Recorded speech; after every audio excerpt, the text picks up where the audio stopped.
आणि इतिहास आणि भारतीय जनता पक्षाचा अजिबात संबंध नाही. कारण इतिहास घडवण्यामध्ये या देशाचा मग स्वातंत्र्य लढा असेल, बरं का, स्वातंत्र्य लढा असेल, इतकंच कशाला, या मुंबईचा लढा असेल, संयुक्त महाराष्ट्र लढा असेल, अयोध्या आंदोलन असेल, या देशातल्या कोणत्याही साहसपूर्ण लढ्यात हे लोक नव्हते. त्याच्यामुळे त्यांना दुसऱ्यांविषयी एक असूया आणि पोटदुखी आहे. हे लढ्यामध्ये हे शूरासारखे मर्दासारखे काम करत होते, बरं का. हे लोक कधी भगतसिंग घडवू शकले नाही. हे लोक कधी पंडित नेहरू, महात्मा गांधी घडवू शकले नाही. हे काहीच घडवू शकले नाही. मुळात ह्यांचा जो देश आहे हे म्हणतात की 2014 नंतर निर्माण झाला. हा देश जो आहे हा 2014 नंतर निर्माण झाला. त्याच्यामुळे भारतीय जनता पक्ष सुद्धा 2014 नंतरच निर्माण झाला, हे लक्षात घ्या. आणि अयोध्या आंदोलन हे त्या आधीच आहे. हे काल म्हटले पळपुट आहे, हे रणछोडदास आहे, पळपुट आहे. इतिहास त्याने भारतीय जनता पक्षाचाच पाहायला पाहिजे. शिवसेना या आंदोलनात कुठे होती?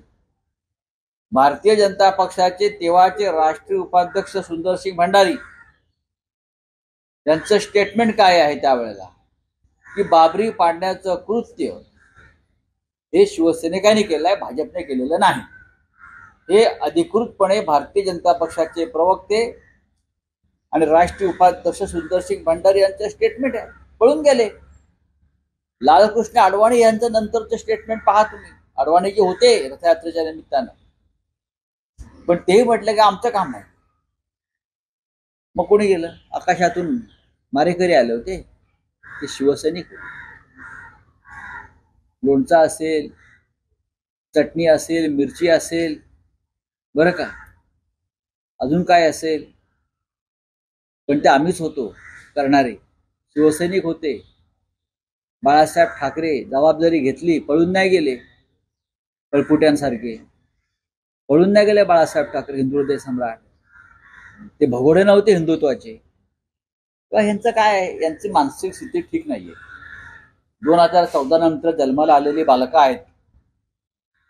त्यांना आधीचा भारत, आधीचा इतिहास, आधीचा संघर्ष या देशातला माहीत नाही. यांचं ना महाराष्ट्रात लढ्यात योगदान, यांचं ना मुंबईच्या लढ्यात योगदान, यांचं ना 92 साली मुंबईचा इतका मोठा संघर्ष झाला हिंदू वाचवण्याचा, ना त्यांचं ह्यांच्यामध्ये योगदान. स्वातंत्र्य लढ्यात ते कुठे औषधाला दिसत नाहीये.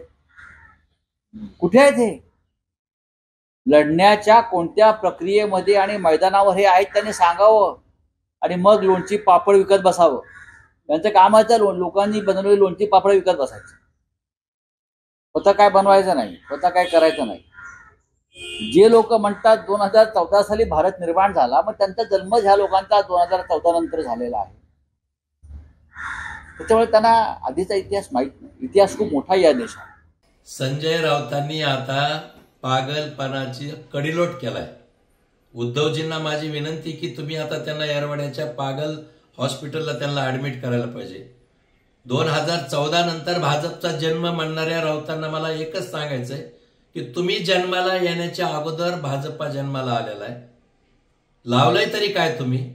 राम मंदिर बांधकामाला 1 कोटी रुपये दिलेत का नाही याचा पुरावा कुठला नाही. आणि तुम्ही 1 कोटी रुपये दिल्याच, गुपित दान दिल्याचं उच्चारण करता, देवाला सुद्धा उपकार दाखवता. आणि तुम्ही म्हणता की भाजप जन्माला 2014 नंतर आला. खरंच म्हणजे ही वायफळ बडबड आहे, रिकामा उद्योग आहे. केवळ प्रसिद्धीसाठी रोज काहीतरी बडबड करायचा हा तुम्हाला नाद लागलाय.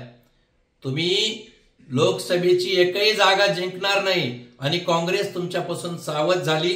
तुम्हाला 4 जागा जरी दिल्या तरी तुम्ही महाविकास आघाडीला म्हणताल की आम्ही त्यावर समाधानी, ते लक्षात घ्या.